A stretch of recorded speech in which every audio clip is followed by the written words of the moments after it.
2025년 대학 등록금 이렇게 많이 올랐어요. 한 학기에 거의 비싼 대학은 1,000만 원을 내야 합니다. 한 학기에. 말이 안 되는 거죠. 나는 그래서 대동 세상이 어떤 세상이냐? 대학 등록금이 없는 세상입니다. 왜 대학 등록금이 없어야 되느냐? 모든 교육은 국가가 책임지는 나라로 바뀌어야 되기 때문에 그렇습니다. 지금 우리나라보다도 훨씬 가난했던 시절 독일이었습니다.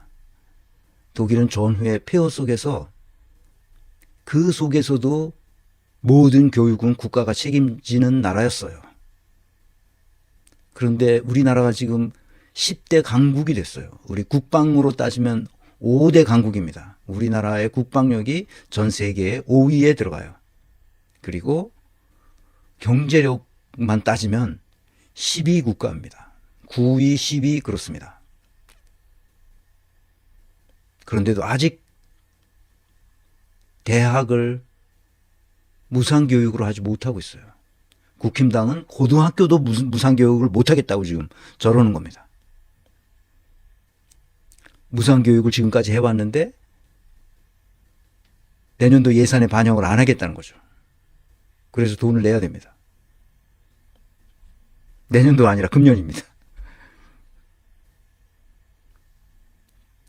그러니까 돈 있는 사람만 대학에 가라는 거예요. 돈 없는 사람은 못 가는 거죠. 재능이 있어도.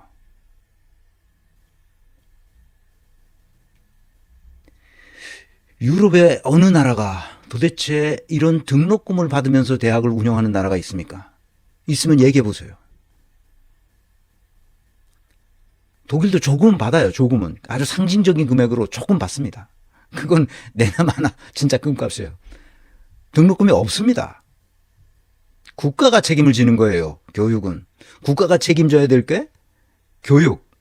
그 다음에 인간이 인간 되게 만들어주는 것이 교육이잖아요. 교육. 그 다음에 의료.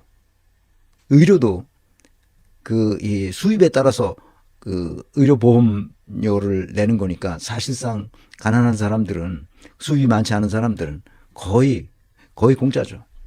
저는 유학 시절에 영세민이잖아. 독일에 세금을 내는 게 없어 나는. 그러니까 영세민이야. 그러니까 의료보험 공짜죠 거의. 거의 공짜가 아니라 뭐 조금 내. 조금.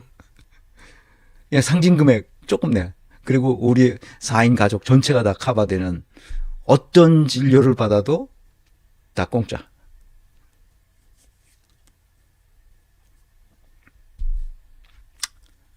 어떤 수술을 받아도 다 무료입니다. 영국 빼고, 영국도 뭐 NHS가 있으니까 다 무료죠, 거기는. 그러니까 유럽 국가들이 다 그렇게 교육은 영국은 등록금을 좀 받습니다. 그 다음에 의료보험과, 그 다음에 주택. 주택은 이게 주택, 월세를 내죠. 월세를 내는데 이게 공립 주택이 있고 사립주택이 있어요. 협동조합으로 만들어서 공공주택 임대 사업을 하는 공공기관이 있고, 그 다음에 사립주택 사업을 하는 회사들이 있는데, 그런 회사들은 다 탄탄해서 아주 잘 지어가지고 평생 동안 자기가 살 수 있도록 그렇게 보장을 해주죠. 파피루스님, 네, 윤석열 파면을 위해 응원봉 청년들에게 국가는 대학 무상으로 보답해줘야 한다고 생각합니다. 네, 하여튼 뭐 응원봉 청년들은 그거는 나라를 구한 사람들이니까 하여튼 우리가 다 표창도 하고 그렇게 하는데, 무상교육은 무조건 누구나 한국인은 무상교육을 받도록. 그리고 이제 독일 같은 경우는 이제 영어로만 교육하는 프로그램이 있어요. 그러면 이제 거기는 조금 돈을 냅니다. 영어. 그것도 뭐 얼마 안 돼요. 그래서 우리 모두 함께 이런 나라를 꿈꾸면 그런 대동세상이 되는 거죠. 기본 사회로 만들어 가야 됩니다. 그래야만 우리나라가 진짜 부강한 나라가 될 수 있어요. 우리 모두 함께 이런 나라가 되기를 꿈꾸면서 우리 함께 건민례를 통해서 이런 나라를 만들어 갑시다. 이낙연 근황을 보겠습니다. 이낙연은 윤석열, 이재명 동반 사퇴하고 꺼지라 이런 얘기야. 윤석열과 이재명이 똑같아. 그러니까 동반 사퇴하래. 이게 보통 사람이 아니야, 이낙연이. 그 문재인의 최측근 아니었어. 최장수 국무총리였잖아. 역대. 민주당 전남도당은 이낙연 씨한테 호남 분열 책동 중단하라고 얘기했어요. 그래도 조선일보가 냈어요. 조선일보는 진짜 우리 사회의 악의 근원이죠. 보세요. 개헌하자는 거야, 지금. 개헌 후에 대선하자. 이낙연.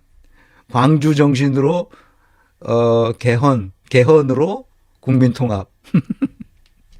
이 사람은 좀 모자른 것 같아. 이 사람 서울대 법대 나왔거든. 근데 한참 모자라. 자기가 무슨 일을 하고 있는지 몰라, 지금.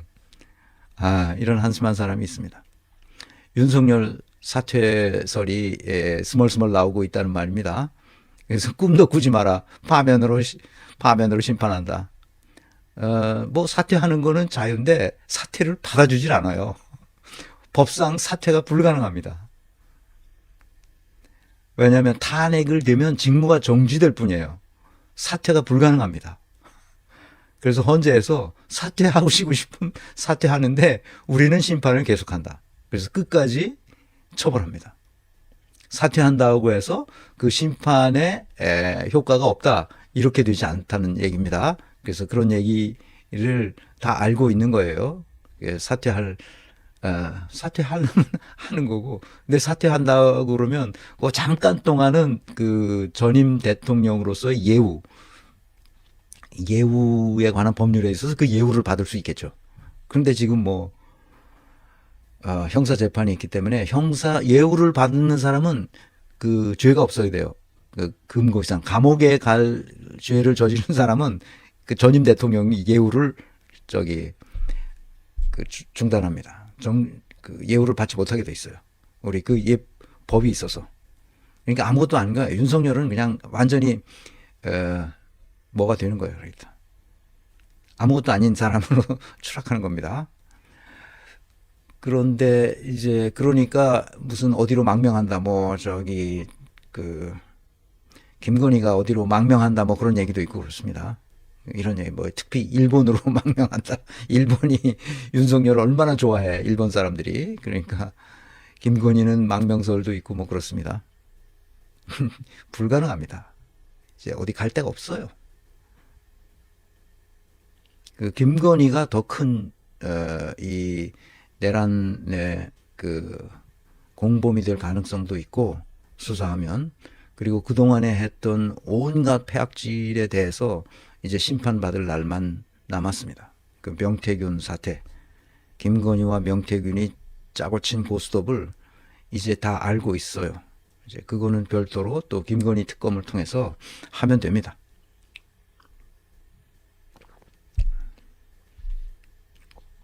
대장동 사건 55클럽에 있던 박영수 특검이 1심에서 징역 7년으로 법정 구속됐습니다. 이 대장동 저수지 있다고 하던 놈들이 누구야 지금? 이낙연 하냐? 이낙연 캠프에서 그렇게 윤모식이지? 하여튼 윤모식이 있어. 맞아요. 기라전님, 네, 사퇴 자격이 없어. 일단 사퇴하려면 탄핵되기 전에 사퇴했어요. 탄핵이 되면 모든 것이 스톱됩니다. 그래서 탄핵이 중요했던 거예요. 그리고 이제 헌재로 넘어가는 거예요. 탄핵이 되면. 어떤 것도 할 권한이 없어요. 그 윤석열은. 착각하지 마시기 바랍니다. 50억 클럽 박영수가 돈도 뜯어먹고 그런 거죠. 돈 뜯어먹었다는 거예요. 그러니까. 김동현 재판장이 1심에서 7년 징역에 벌금 5억을 선고했어요. 박영수한테. 그리고 그 합계 특검보, 양재식 특검보에게 징역 5년에 벌금 3억. 법정 구속했습니다. 왜 그렇게 했냐? 돈을 받은 거예요. 200억 원을 주겠다고 약속을 받고 8억 원을 일제로 받았어. 이게 계약금이겠지? 8억 원은? 야, 이놈들 진짜 내가 이 박영수든 누구든 간에 검사장급 검사를 하고 나와서 몇 년 만에 어마어마한 전관 예우를 받아서 배 터지게 먹잖아. 그럼 죽을 때까지 그 돈을 다 쓰고도 못 죽어요. 그런데도 이런 짓을 하는 거야, 얘네들이. 그러니까 이 인간이 성숙해진다는 건 뭘 말하느냐 하면 자기의 욕망, 욕심을 점점 비워가는 거예요. 내가 이재명의 성숙했다고 말하는 것은 자기가 이젠 죽을 몸이었는데 내가 이제 사는 것은 나 사생활은 없다. 내 욕심은 없다는 거예요. 그게 성숙하는 거거든. 200억을 약속받고 8억 원을 실제로 계약금으로 먹은 게 이게 인간이냐고. 말이 안 되는 겁니다. 말이 안 되는 거예요. 7년 징역도 너무 약해요. 공직선거법 2심, 그러니까 이재명 공직선거법 2심이 제가 보기에는 재판부가 잘 하고 있는 것 같습니다. 재판장이죠. 최은정인가 뭐한가 그런 것 같은데 재판장이 어떤 발언이 허위인지 찍어달라고 공소장을 변경하라고 검사에게 요구했어요. 그러니까 아니 거기 다 공소장이 다 들어가 있지 않느냐 이렇게 검찰이 대답해. 검사가 대답해. 그러니까 재판장이 이렇게 말하는 거예요. 피고인과 함께 간 해외 출장 기간 중 김문기와 골프를 치지 않았다고 발언했는데 그런 피고인의 발언을 그대로 딴 건 아니고 네가 해석해서 했잖아. 결국 피고인이 이렇게 직접적으로 발언한 것은 아니고 검사가 해석한 건 아니냐. 그 사람이 한 발언을 그대로 인용을 해야지. 왜 네가 해석을 해 거기다가 검사가. 그건 안 되는 거 아니야. 지금 그렇게 얘기하는 거예요. 그러니까 검사가 맞아 내가 해석했다 어쩔래 이러는 거죠. 이게 그냥 막 가는 거야 이제. 김문기와 골프를 치지 않았다는 걸 우회적으로 표현한 거다. 그러니까 너무 황당무계한 거야. 이 사건은. 그 1심 재판부가 어떻게 해든지 이재명을 죽여야 되겠다고 생각한 판사야. 이런 걸 법 왜곡죄로 처벌을 하죠. 독일 같으면 그런 걸 법 왜곡죄로 처벌합니다. 그러니까 2심 재판부가 그걸 제대로 본 거지 이제. 그리고 국토부 공문 식품연구원의 성남시에 있는 식품연구원 부지를 용도 변경을 해서 빨리 팔고 박근혜 정부가 추구하고 있는 이 수도권에 있는 것을 전국에다 다 공기업을 다 배치한다 하는 그 플랜에 따라서 국토부가 계속 압박 편지를 냈잖아. 압박 공문을 보냈단 말이야. 그러니까 내가 협박받았다 또는 압력을 받았다 이렇게 표현한 거를 가지고 아니 그거는 이재명이라는 시장이 한 게 아니라 성남시가 한 거 아니냐. 누가 하든. 그런데 그거를 왜 이재명한테 돌리냐 하는 것을 이 재판부가 2심 재판부가 말하는 거예요. 대답을 못해 검사가. 물어보니까 대답을 못해. 아이고 참. 우리나라 검사들이 이 모양 이 지경이 됐어요. 그러니까 내가 왜 허가받은 범죄 집단이라고 말하는지 이해하시겠죠? 이 범죄 집단을 빨리 처리해야 됩니다.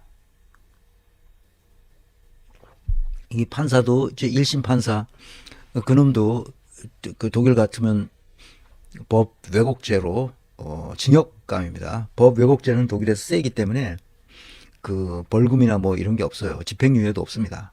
그냥 처벌하는 거야. 미니멈 1년에서 맥시멈 5년까지 징역살이를 합니다. 우리나라 이 법조계를 제대로 이렇게 개혁하지 않으면 문제가 심각해집니다. 앞으로도 이거 고쳐야 됩니다.